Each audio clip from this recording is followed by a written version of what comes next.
This is the grave of William Absalom Vernon. William Absalom Vernon was born on December 15, 1841, in Smith County, Tennessee. He was the first of 6 children born to Nehemiah and Ruby Massey Vernon. When William was born, both of his parents were 20. William grew up in Lawrence County, Tennessee, where his father worked as a farmer and his mother worked as a housewife. When the Civil War broke out in 1861, William was 18 years old. William served in the war for the Confederacy. I've cleaned many Civil War veteran graves. William is the first Confederate soldier one I've come across.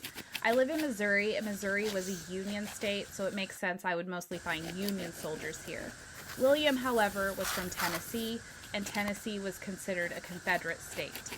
Besides William, there's one other Civil War soldier buried in this cemetery. Phineas Matthews was a private in the Civil War for the Union, and he served for the Illinois Cavalry. Concerning William, I couldn't find any information on what company he served in or how long he served. I only know this information because after he passed away, his wife filed for a Confederate pension application as his widow. After serving in the war, on December 28, 1867, when William was 26, he married 25-year-old Elizabeth Walker. William and Elizabeth had no children. If they did, they most likely passed away in infancy, and there won't be any records of them. 10 years after marriage, William and Elizabeth were living in Hickman County, Tennessee, with Elizabeth's dad.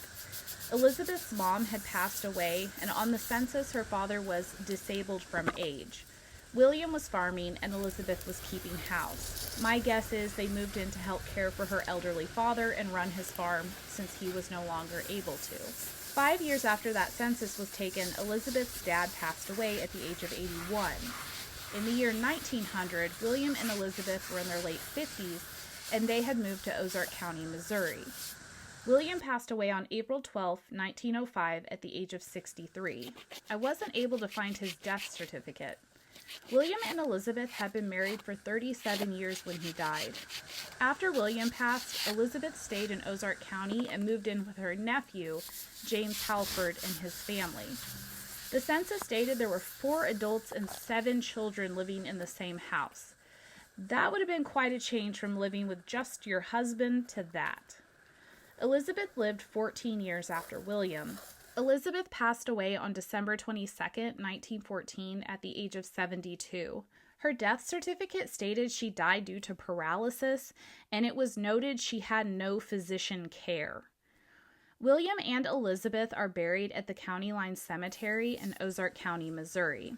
I'm guessing Elizabeth is next to him. When William died, Elizabeth made sure he had a headstone put in. Unfortunately, nobody did that for Elizabeth. It was probably marked with a field stone when she was buried 100 years ago, and it's been lost to the forest. She has a Find a Grave page, but I couldn't find a marker or any photos of her to add to it. William's grave is on the fence line for the cemetery away from the other markers, and at first glance it appears to be alone, but now I know that's not true. His wife is next to him. His stone has 2 hands and a handshake carved at the top of his stone. This is a symbol meaning farewell with the hope of meeting again in the afterlife. At the bottom it states he was exactly 63 years, 3 months, and 27 days old when he passed. Here are the before and after pictures of his stone. I took the aftershot 3 months after the first cleaning. It does still have some staining to it. I'm going to let the D2 keep working on it. When I went to his Find a Grave page, somebody had created a memorial for him, but nobody had taken a photo of his headstone, so I uploaded the clean photo to his Find a Grave page. Thank you so much for watching.